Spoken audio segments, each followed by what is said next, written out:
In this video, I'm going to teach you how to fix LinkedIn restricted account and documents already submitted issue.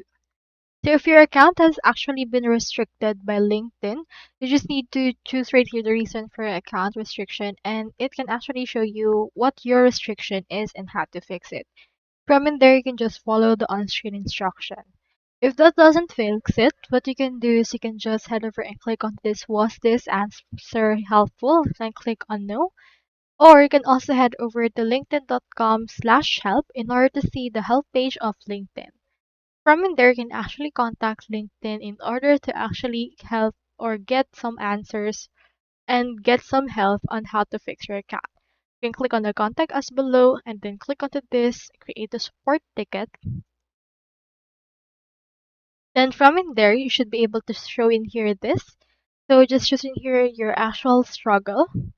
On my case, I'll choose in here my profile.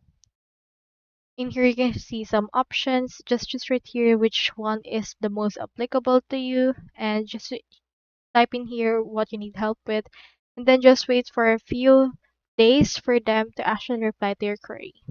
So that's all there is today, and I hope this video helped you out.